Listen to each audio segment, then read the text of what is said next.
好，现在呢，我们来看一下这个模特的头发。他的脸型呢，整体是偏瘦长，还是非常符合东方审美的，就是还比较标准的，微微偏高偏长。我们呢，整个技术呢，方形技术我们会运用在哪里？运用在 U 型区以下进行收服贴。一般性头骨呢，它会有一点点，我们亚洲人的头骨有一点偏扁平偏方，所以在他的头骨上呢，其实也有一点，他的后脑勺这个地方也是偏平的。还好他的头骨不是特别宽，就是正常人的头骨它会这个两侧有角，它会特别宽，所以在这种头骨基础上，我们会运用到方形技术，就是把 U 型区区分开来，它底下进行两侧进行收服贴。通过这样的收服贴之后呢，我们会让脸的两侧会变窄。通常情况下，就是一般性的我们中国人，大部分的亚洲人，他的头骨都是偏宽的。剪完了一般性的爆破头之后，两侧就会显得特别重，会堆得非常厚，这样大家应该很有经验。所以说呢，我们为了剪出这两侧的过于膨胀的这种三角形堆积剪出来的一个效果，所以两侧呢我会给它收服贴。收服贴之后呢，一般性女生掖耳朵的时候，它会非常贴合的耳朵，而且耳后的这一块头发的话，它不会特别的厚重。塞在耳朵后面会多出来一样，所以在后部的这个线条里呢，这个我们要给它形成一个堆积，一个饱满度，然后呢，去后部给它一个饱满度，底下收紧，然后两侧收服贴之后可以别耳朵。如果在沙龙中可以烫一些热烫或者微卷之类的那种冷烫都可以，可以比较带点休闲，小女人的都可以。今天呢，我们会把那个后面呢剪到这个地方，比较清爽的一个短发，然后呢两侧就可以塞耳朵。今天主要用到的这个技术呢，就是我们说的方形去除加后部方形堆积，然后再进行去角，然后让整个后部显得饱满。前侧呢，我们再修一个圆形的边缘层次，这样呢可以塞到耳朵后面去，放下来直发卷发都非常好看。好，现在分区我已经分好了，大家看一下。整个头顶上呢，我会偏 U 型线下来一点，然后采用了一个梯形的分区，就是这头窄，前面宽，是一个梯形。所以呢，为了目的是什么呢？前面的头发这个地方的头发掉的低一点角落，而不是在这个地方或者侧面很高，这样前面的发量会多一点啊。这个后面呢，接近于黄金点的位置预留了一些，因为上面的头发我会覆盖到底下的。好，现在呢，我们会先取一个发片，差不多1.5到2公分。整个长度呢，我裁剪生活中的建议就是这把梳子一半的位置，需要再长一点的可以放个2-3公分，多放一点点是可以的。现在这个发片呢，就正常提拉起来，然后差不多在一半的位置。好，现在我比一半呢多放了有2-3毫米。高角度的修拉之后，它会形成一个边缘的一个柔和层次，这样一个柔和层次。看看这底下的头发是不是过长，因为这个头发被去亮之后，边缘就会变得特别柔和。然后这个角呢虽然长，但是我们进行内部的去一个画 C 型去内角，它就会消失掉。所以呢，我们第二片呢，再跟着这一片继续向前。略微向前带一点啊，这样后面的头发呢会逐渐放长。好，继续微向前靠。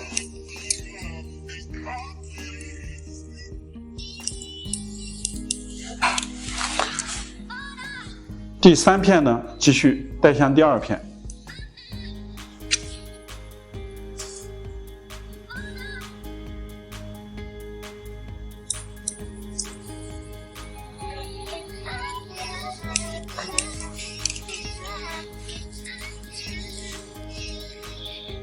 第四片呢，也带上耳上这个位置，逐渐这个后侧就放长了，都是向前靠一点。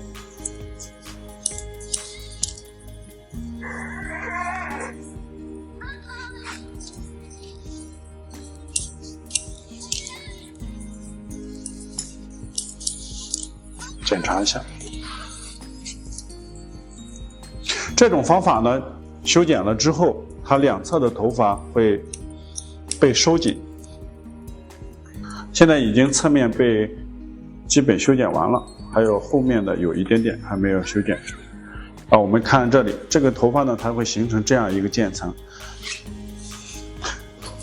好，继续把这边的头发继续向前，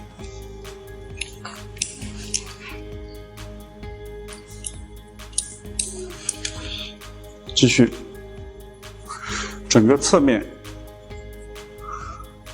全部修剪完，后面呢统一拉上侧面，这边也是一样。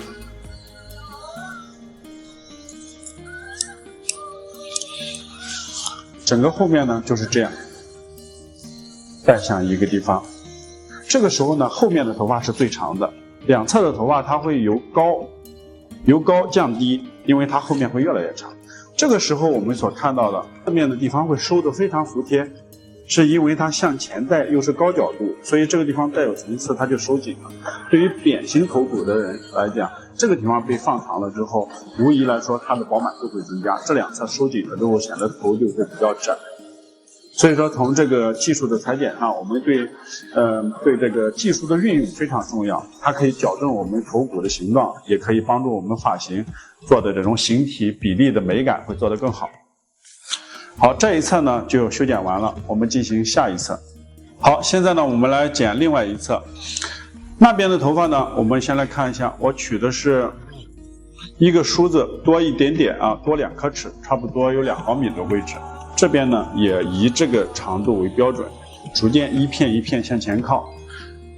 接下来我们一起看一下，发片不要太厚，1.5。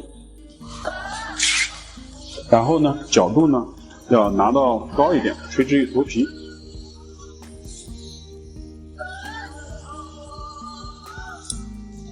最上面的这一片垂直于头皮啊，是上面，下面的头发不用去管它。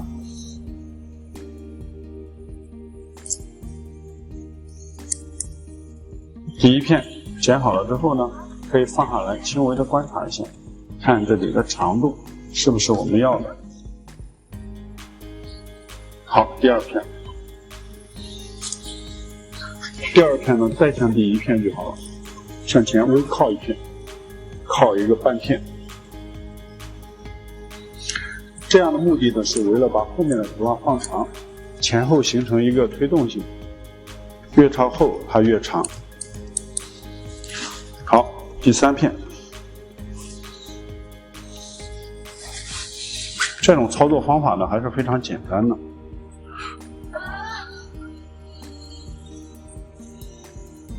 只要你会梳发片、梳靠位，剪这个头就没有问题。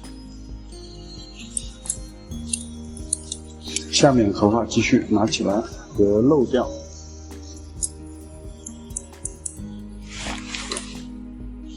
然后第4片继续。第4片的头发呢，都带上这个后面耳后转角这一块了。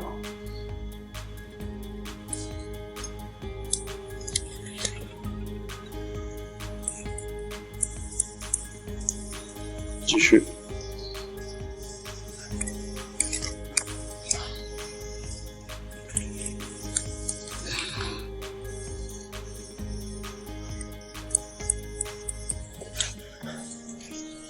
第5片继续。统一带上第4片，角度还是依然高一点。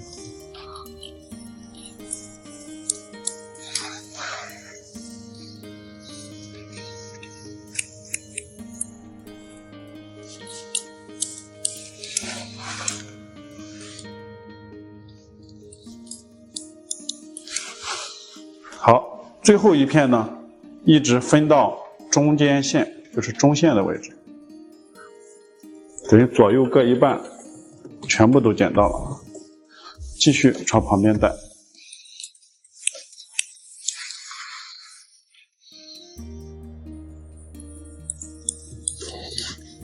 下面的头发呢，拉高了就剪不到了，没关系，等一下我们还会后面进行第2次结构裁剪。这个时候我们剪好之后呢，你会发现整个后区的头发呢，这个地方的头发是最长的，因为朝两侧带的时候它被拉远了，所以它这个头发是最长的。其次呢，这个头发被我们向前提拉的时候，它会形成高，逐渐放下来的时候形成了高低低低的这种状态，这是一个圆形堆积技术的一个状态，它又恰恰又用了方形的这种去除所形成的这种像萤火虫一样的这种后部。你看萤火虫的后部经典技术就是这样的。所以呢，如果说你没有学过经典的话，可能我这样说你会有一点点懵，但是没有关系，你就这款发型呢，你就去了解一下这个作为一个概念也可以，然后呢就用这个方法去操作去实践，就可以剪出这样的效果，你会从中做的一个经验和体验。这样剪出来的好处就是这个后面最大限度的留一定的发量，这个两侧呢它会最大程度的把这两个发量给收服帖，所以这个技术的特点就是向两侧带的。好，现在我们开始修剪后面。后面的头发呢，我们分针骨点，然后黄金点，中间呢还有一层属于后方点，我们分差不多1层、2层、3层、4层，然后呢把这个后针骨点的位置1分为2去修剪。比方说现在整个针骨点我们从耳上点到这里，然后从一半的位置我们划出去。我定的它的重心是偏下面1/4的位置，然后打薄之后呢，它就会上去。大家看一下，在这个时候呢，我的拉高的高度是水平，头正常微低，然后我们拉出来。整个后面呢，我会剪一个方形，整个长度呢，我会定在梳子的1/3不到，基本上在6厘米左右啊。5到6厘米，这个地方的长度呢是根据发型的这个长短来去定，都可以放长放短的。从侧面看的话是水平，看一下水平角度，整个长度我们定在5到6公分。所有的头发呢都剪一个方，拉到正后方就好了，非常简单这样。这样剪好了之后呢，它边缘的就会变得柔和，中间呢就会有一个 C 型向里收。然后呢，这一个是水平了之后，我们第2层都靠向它去修剪，1个夹子就可以搞定。然后呢，第2层继续把所有的头发都靠向第1片。以第1片的水平线为提拉的一个标准，拉好之后翻开看一下，好，到这里，然后继续，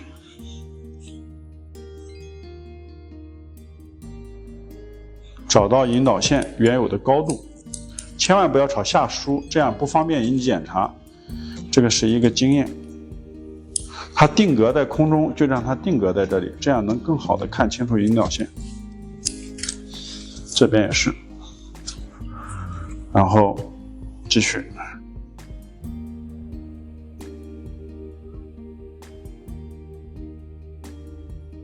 如果头发不是特别厚，那你就可以1片搞定；如果很厚，那我们就分2层。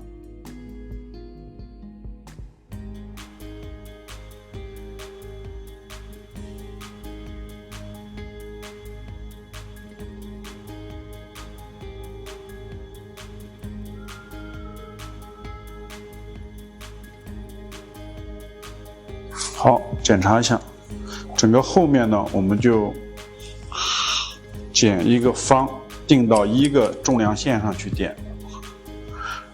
现在呢，我稍微检查一下，这个时候呢，这个后面的头发它会形成一个向内收的感觉，就是这个地方是朝里面去的，它的这个凹凸感就出来了。它的后面的头发呢，有一点点轻微倒长。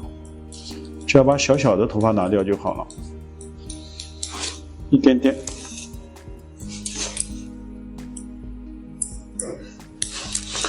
你会看到整个发型，我们仅仅是用一个方形技术，就把它大的轮廓、形状都剪出来了。从侧面看的时候，你会看到这个地方的角是最长的，因为它是方带到这儿来肯定长，所以呢，等下一步我们就会把这个地方给收紧，像圆形一样收进来。这个时候的从后面看上去的时候呢，这个地方就会变窄了。我们是先方后圆，所以这个地方才会被收服帖。剪方的目的是一定这个重量线，第二把后区的底座这些下面全部给它先做出来。好，现在呢，我就把这个小侧面的，同时也把它给大概的剪一下轮廓，这样你可以很好的去看到整个发型的轮廓。下面特别长的这一部分多余的，我们就给它小头发剪掉一点就好了，这样它会更干净一点，断轮廓。你会看到很容易就得到了这个爆的效果。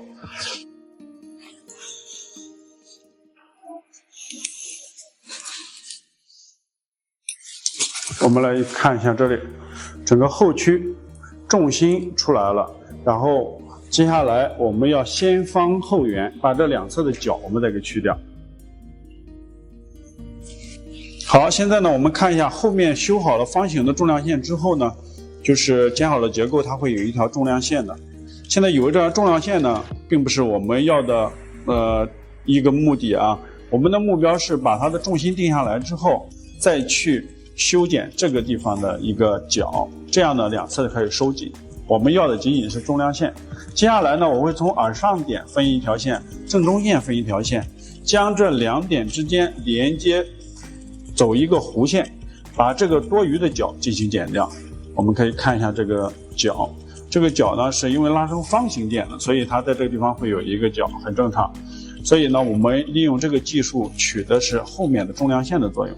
接下来呢，我们会分成3到4层，偏4层，我们把这个角拿掉大概看一下。当我们分成一个弧线向后，这个时候呢会出现在这个位置有一个尖尖的角两侧它是短的，中间它是长的这个大家要看明白啊。好，接下来呢我就分这3到4层，从底下往上剪，斜向后分一条圆弧线，分到中间的这个中线就可以了。然后把这个多余的这一块拿起来，90度向上翻。这个时候呢，我们会看到前面短的点到后面长的点之间需要一个磨角的地方，就是在这条线上，这样就能看得到这条线。所以呢，我们就把这个地方拿起来，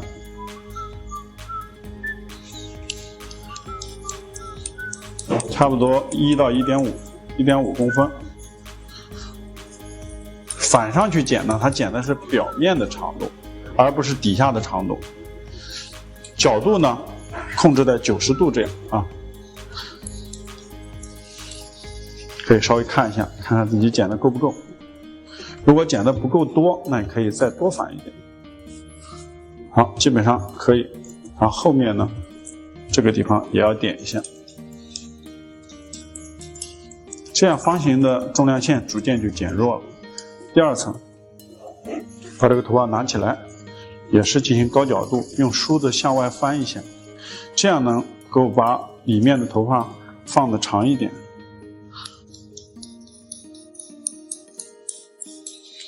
继续向后移一点，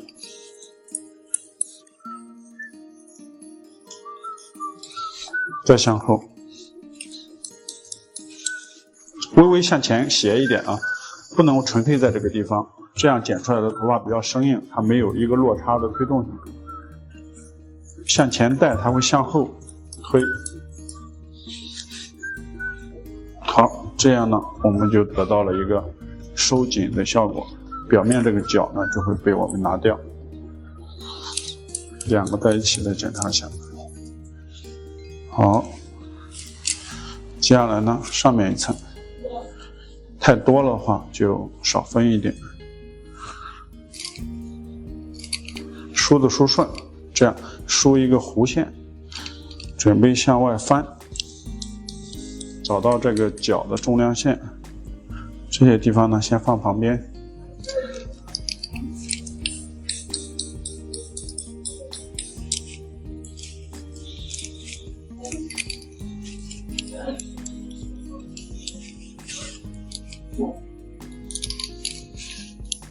上面呢，最后一层继续调前带，调前带，角度呢不需用特别高，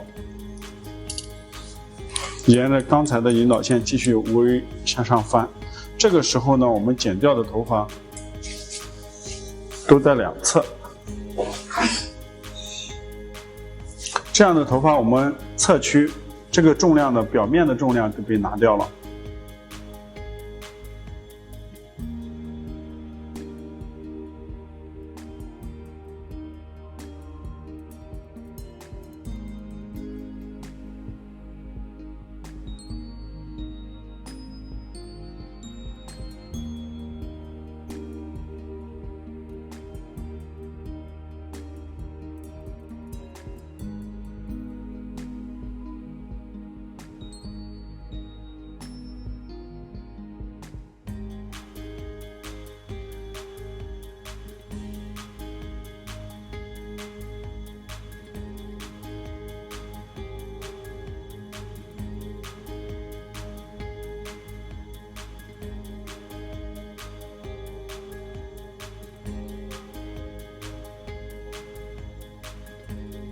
看一下这个侧面，这个地方呢，我们上面会放下来继续修剪，这时候重心就会上去了，达到了1/3。尾部的呢，过长的部分，等一下吹干之后，我们会调整一下这个发际线的高度，稍微剪掉一点。两个耳朵旁边呢，就可以塞在耳朵后面，它是非常的和谐的。整个后区呢，我们就修剪完了。现在呢，我们把这个内侧耳朵上方的内侧前后画一个 C 型，把这里面这些边缘线给它去掉。这个去掉的好处是什么呢？就是边缘的这个线条会更加的干净和清晰，会看上去薄一点。这是用一个 C 型画内角的一个技巧。这样周围的边缘线会更加的有丝丝的这种纹理感。从耳上点分1分为2前后，前面往前面梳，走一个 C 型梳法，然后后面的往后面画一个 C 型。好，现在呢，我们就轻轻的把内侧的去一点点。这个梳的技巧就是向前走一个 C 型，这样划掉的是内侧的这个边缘线。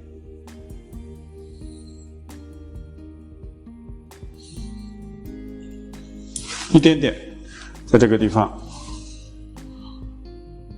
这样盖下来的时候呢，它里面的那层就会被拿掉。然后这个后面的这一块呢，也是这样，我们要拿掉的是这个里面的这一块。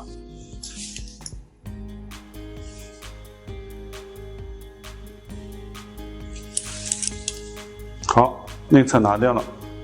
这个时候呢，我们看一下整个边缘线，它会更加的柔和。好，现在看一下这里，这个边缘线是不是更加轻盈？好，现在呢，另外一侧我们一样，在耳朵上方先梳一个，向前梳一下。如果头发不够湿的情况下，稍微喷点水，这样呢，它会粘住头发，会更加均匀，不能有的干有的湿。然后呢，我们就把这个头发朝前梳，侧面微歪一点点，这样出来的头发呢，它是一个走了一个 C 型。然后我们顺着这个边缘线，可以划到上面一点点头发，逐渐的朝前移动。这个内侧的呢就被去了一点，它的发量就会变薄。这个地方呢，也是这样画一个 C 啊，然后手呢要反手过来，那就要站在这边，这个时候就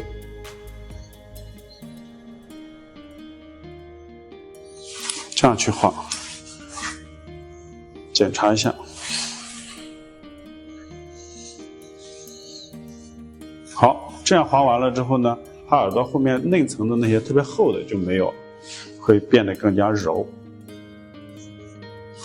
塞在耳朵后面的时候呢，这个地方的发量也不会特别多，这样它的耳后就会收的比较服帖，不会像一般性剪的爆爆头之后，这后面很多塞耳朵它会容易鼓出来，这样它就收的特别紧，后面很饱满。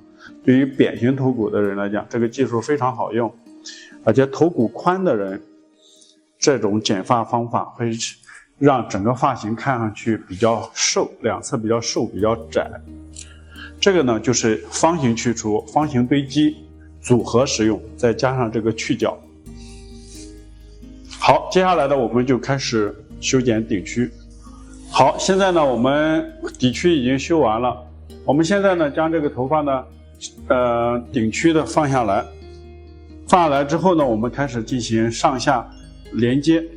首先一个呢，我们将这个头发与中线分两半，为了好裁剪呢，我们就先一半一半裁剪，把这头发梳通，从这个顶点的位置取一半的头发先修剪后区，因为前区呢等一下再修剪，所以我们现在先把它放在一边。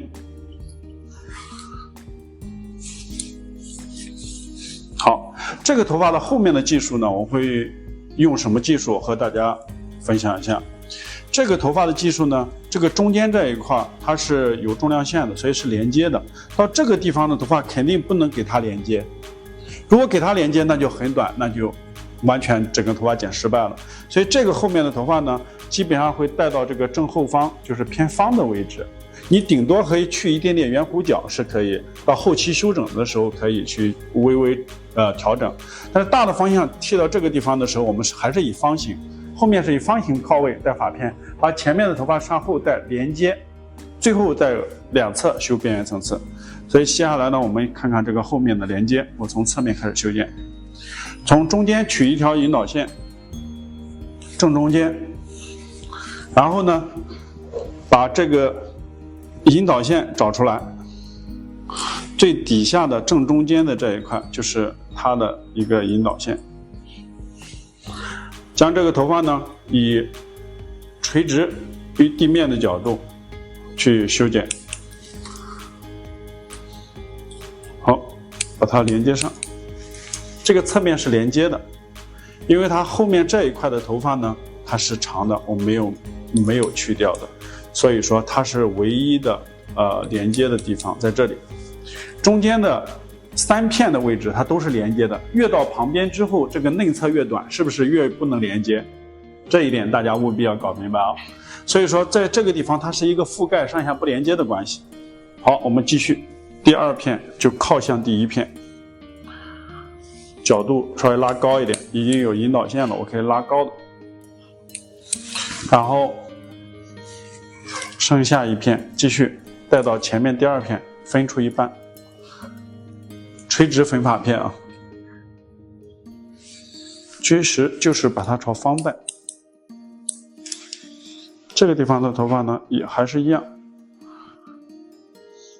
向后带方，这个地方它们是不连接的状态啊，大家可以看到不连接的状态。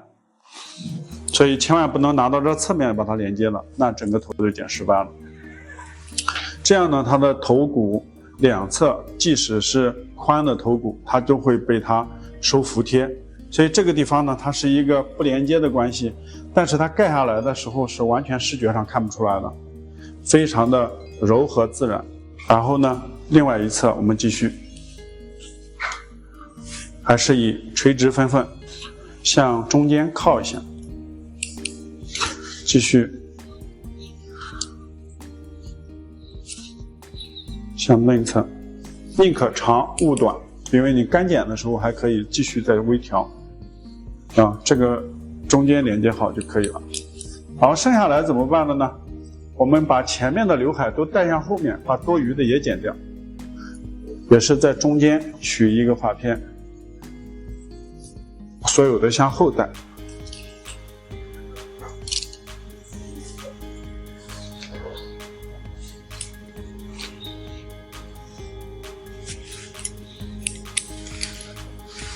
好，这上面呢走一个偏扇形，这是三角形层次的一个效果。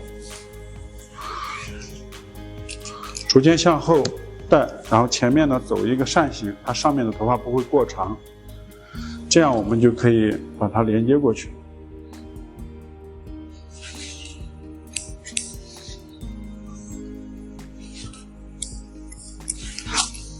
继续。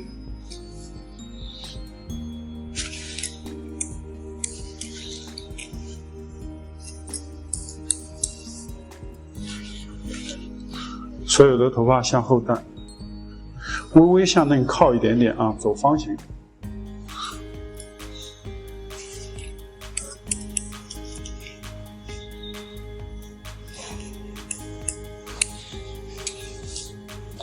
这边的头发呢也是。这个操作方法其实只要你熟悉了这个结构，懂得的技术原理，还是比较简单的这部分。这样我们得到的一个效果，我们一起看一下。这样修剪完了之后，整个头发放下来之后，我们会看到后面呢，它会自己会连接上，从中间的连接到两侧的这里的不连接，是不是？这里的不连接，它会把它涵盖在一起。然后呢，你要感觉过长的时候，我们只要拉过来，走一个三角，轻轻的抹一点点就可以了。所以这个是非常方便的。我们看这个地方效果整体上已经出来了。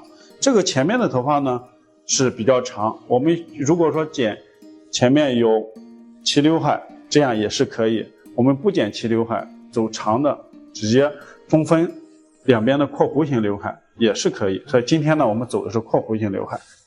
大家看到这个结构是非常好看的，然后呢，它的整个形体层次非常的柔和啊，这个是这种提拉产生的这种很柔和的这种线条。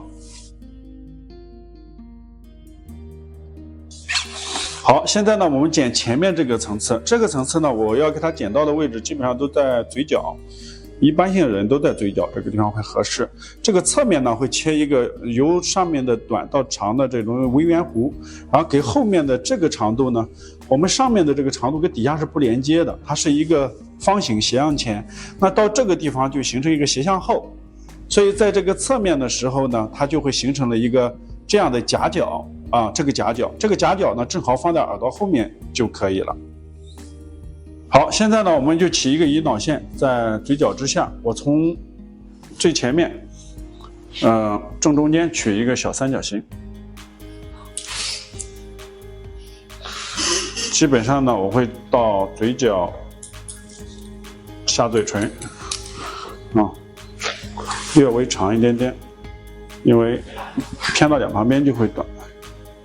好，以这样的方法呢，我们就斜向后分。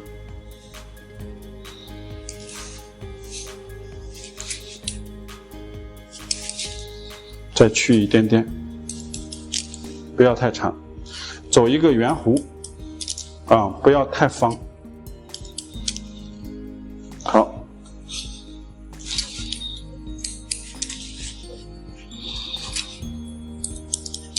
这个地方呢就跟后面能够接上去。具体的这个地方角如果长了，你适当的可以把这个前面可以再剪一点。这个地方都是根据你的个人经验去调整的。我这个剪的呢，你看到它的侧面鬓角没有完全给覆盖掉。如果说我完全覆盖掉，前面就太长了，因为我这个地方可以这样别的，别了之后，我们剩下来的这个头发，就是侧面的弧线，才是我们想要的侧面一直摆在两侧的样子。所以你会看到从侧边看的时候，这样的角度是合适的。如果太长的话，就有一点点很啰嗦，很拖拉。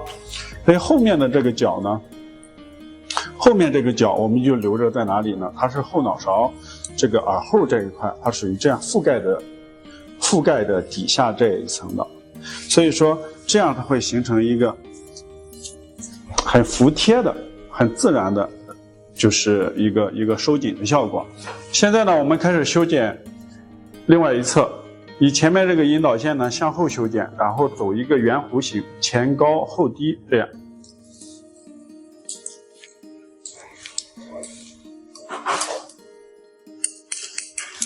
然后站位逐渐朝后面侧后站，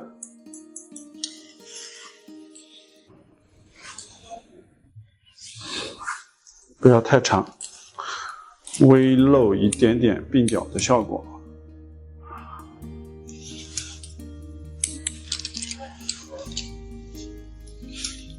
至于这个弧度弧的有多少的角度，自己去看一下这个侧面需要露多少鬓角。正常情况下呢，可以露2公分到3公分是可以的。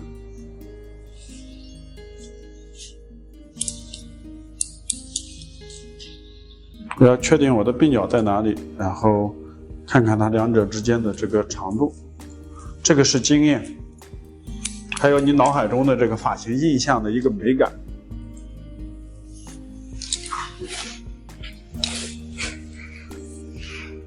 然后有了引导线之后呢，就比较方便了，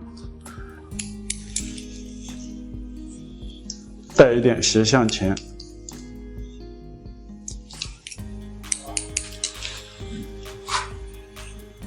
好，鬓角呢，我露了之后，差不多有，你看，有一个2公分左右，因为我打薄之后，这条重量线就会变得很柔和，没有了。这个地方呢，就可以朝耳朵后面挂。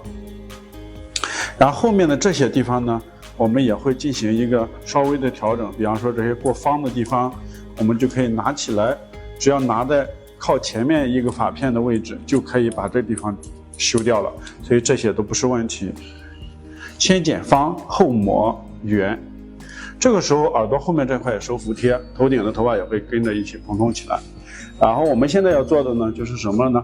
正面基本上这2个边缘的轮廓都已经剪好了，剩下的就是把前面部分进行一个去角去亮。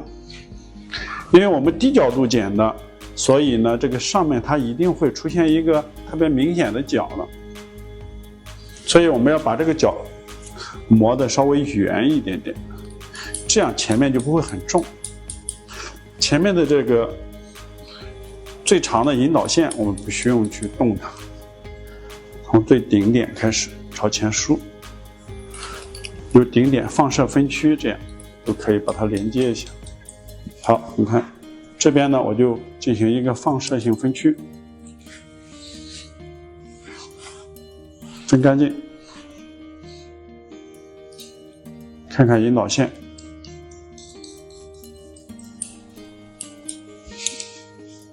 朝那边靠一下，这边就会放长。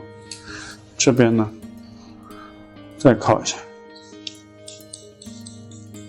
这样顶部就会有层次了。边缘线保持不变，这样表面会有更多的纹理感。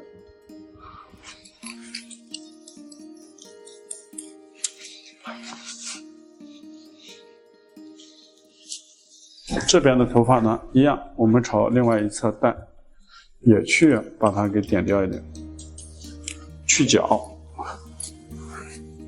低角度剪的一定要高角度把表面的重量移掉一点，这样表面会更加的灵活，然后边缘线呢会适当的也会轻盈一些。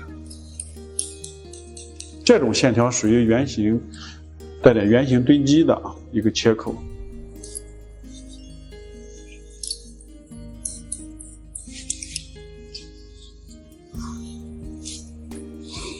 这个发型呢，如果要烫头发也是可以的。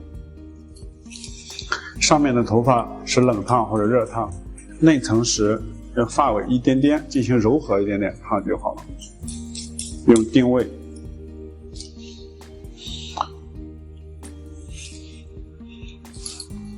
这样把后面的跟前面的都一起这样过渡一下，它不需要剪很多，主要就是在前半部分，我们把这个重量线头顶的重量区稍微带点柔和度就可以。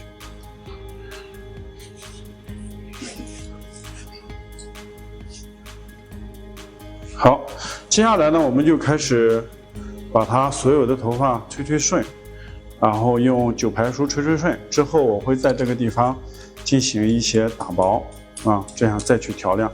湿的时候尽量不要去调很多，调很多了之后，它这个刀口会比较生硬，而且看上去比较粗糙。所以我们宁可它齐一点，然后重一点。等吹好了之后，再去调整它的这个轻盈程度，还有层次的纹理。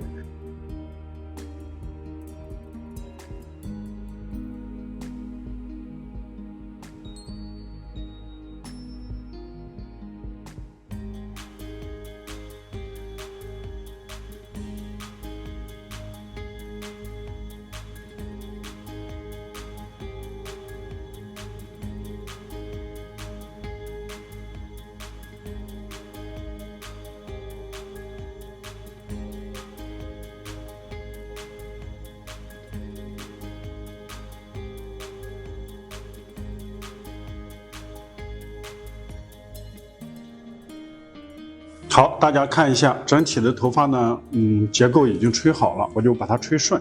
它的头发后面呢有一点点倒长，然后集中到中间长了。然后呢，我会把它等一会儿怎么样处理，告诉大家。另外一个呢，就是两侧的头发都吹顺了，我们可以看到侧面的轮廓，整个侧面的头发的重心以及轮廓都出来了，后面呢还是非常好看的。等一下我会把这些地方的发根再进行一些局部的打薄，因为它的头发的发根是斜着生长的。我们来看一下，这个头发的生长的角度不一样，然后会给我们带来剪头发很大的一些手法上或者技术运用上的变化。这个头发是歪到这个45度斜的角度生长的，是这样生长的，所以它这个都集中在这一块，大家看一下。所以这块地方的发量会特别厚，特别一堆。所以说这一块我们会用牙剪也好，用弯剪在里面稍微给它做点空隙，这样呢它就会看上去就会整体上通透一点。整个头发的发流呢是顺着这个方向这样歪着长的，所以这个地方我给它吹了一下，稍微吹顺。剪好了之后呢，我们就争取，你看这个后面的重心是非常的好看，就是重心在这个位置，把它颈部的线条收紧。整个鬓角这一块呢，我刻意剪短了一点，这样它塞进去的时候呢，这边还会有一种这样向后走的这种轮廓，它走的是这个味道。如果说你想要这种长的，那这个角你可以再保留长一点，这个东西是根据个人的喜好和美感去决定的。所以呢，现在我就把这整个头发的这个结构全部吹好弄好，然后我开始调亮发尾和发中进行一个层次的调亮，整体的发型呢我们调的稍微有质感，但是还要有一定的柔和度。好，接下来呢，我们就开始先打薄。打薄的同时呢，我们先把上面的这个区大概的夹一下，不要夹得很紧沿着原路返回，然后把这些地方的头发呢拿起来进行发尾的点点都好了。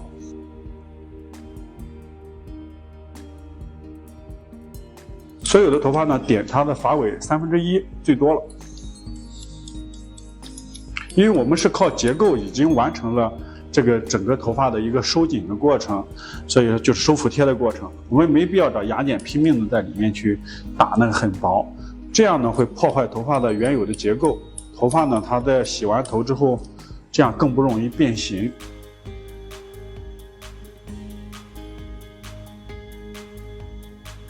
将每一层剪过的地方都给它收紧，就是稍微的刀口柔和一下，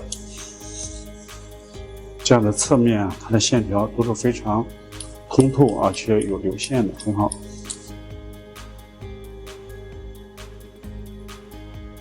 鬓角特别厚的可以这样挑一挑，因为我们已经划过了。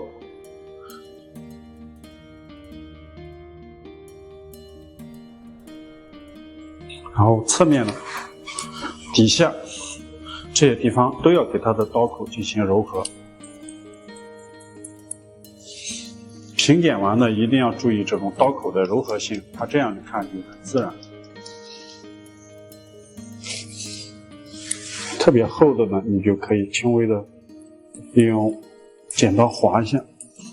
我希望它侧面的这些线条呢微微向上仰一点，所以我剪的这个呢它有点上走。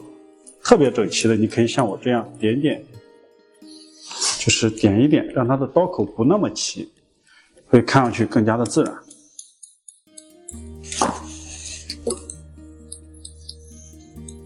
这种呢就是有质感的同时还保留了一定的柔和性，是这种裁剪基本上在生活中就是非常好打理，它不需要去纯粹凹造型。里面呢可以点掉一点，因为这个地方特别厚。好，我把这里面的呢进行一些划剪、点划这种，因为它特别多。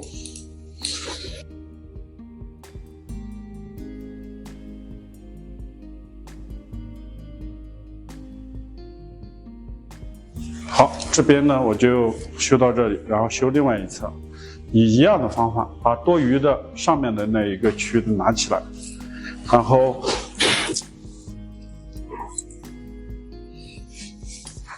这个区不要夹得很紧，松一点，这样方便于我们到时候拿下来的时候它不会变形很厉害。然后整体呢也是拿起来。它的头发还是很硬的，前面很顺，后面带点自然卷，把它刀口柔和一下。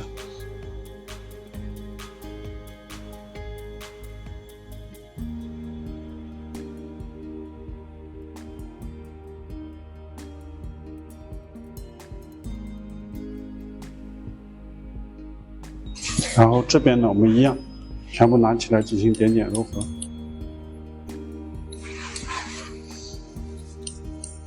还原切口，点剪柔和。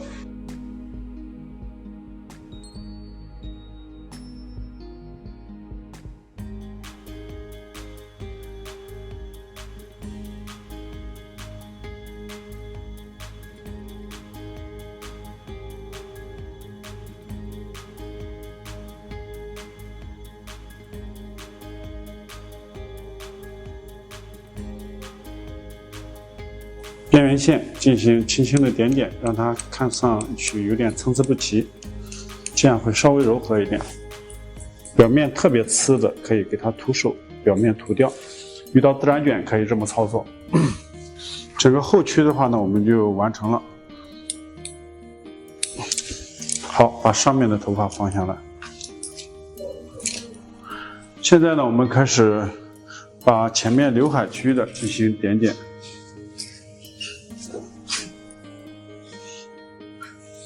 特别厚的头发也可以用牙剪去操作。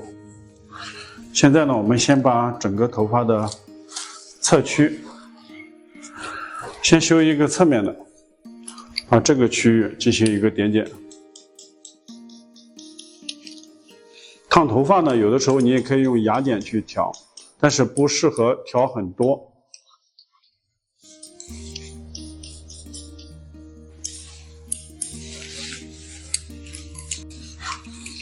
先拿起来，将所有的刀口点一下，然后再从侧面去修剪短线，还原刀口进行深度点剪。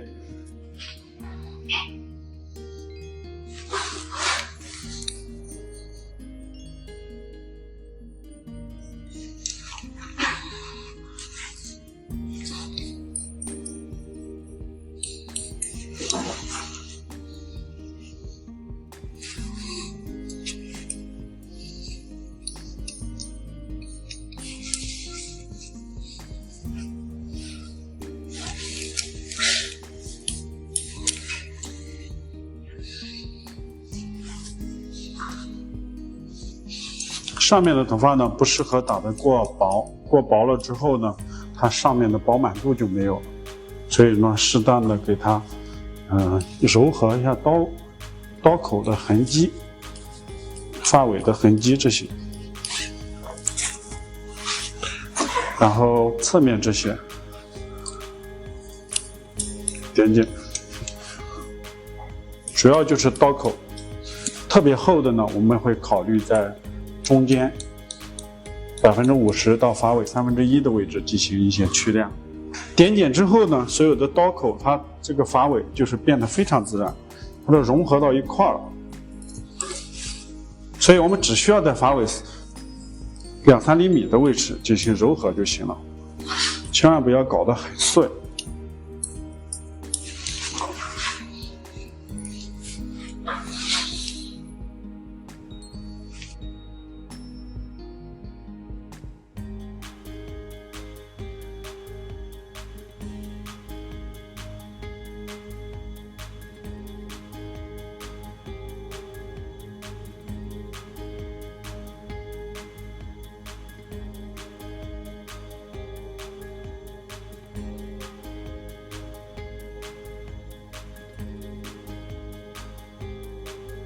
刘海区呢，基本上都是带点微调，里面给一点点空隙。这是发中到发尾给一些轻微的点点。这时候点点之后呢，它就会出现一种特别有纹理、通透的这种感觉。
根部特别厚的可以进行点剪一下。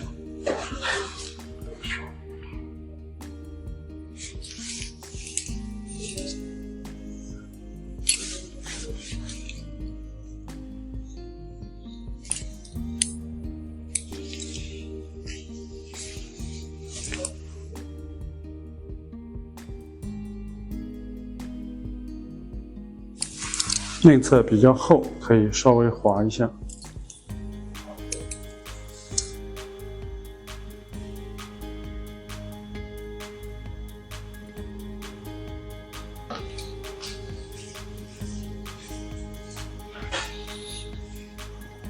好，现在呢，我们刚才把上面的头发都进行了打薄和一些调亮。这里面的呢，如果说头发过厚，我们可以进行这样一个挑剪，这种挑剪呢，就是给它一些通透性、纹理通透性。然后刚才我们说了，这个地方的线条它是特别密集的，因为它的发根是顺着这个方向，顺着右侧斜歪着长的，所以通常情况下，这种头发呢，我们需要给它内部根部给它一点空间。就是给它一点空隙和纹理性，所以我们只要扒开，从侧面走，给它根部来一点点点剪，这样它会增加一些疏松度，头发会出现更大的这种空隙，增加它的这种自然柔和。上面的头发呢，我们就保持一定饱满度，只要比例看上去不是很奇怪就好。一般因为太饱满，上面太大，像水母头一样也不是特别好。所以在这一块的细节上，就是靠个人的审美经验，还有经常看到的这些作品图片去自己去找到这种美感。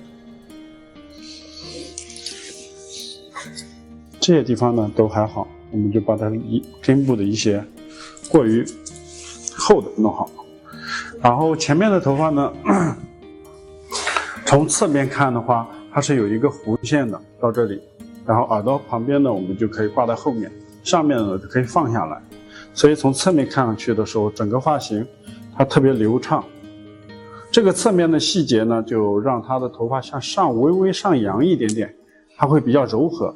啊，整个感觉会偏可爱小女人一点。如果说脚朝前走呢，就是朝下走，它会看上去比较酷一些啊，那种线条会比较锋利一些。这样就可以一个发型，也可以烫卷，也可以用直的头发，看上去就酷一点，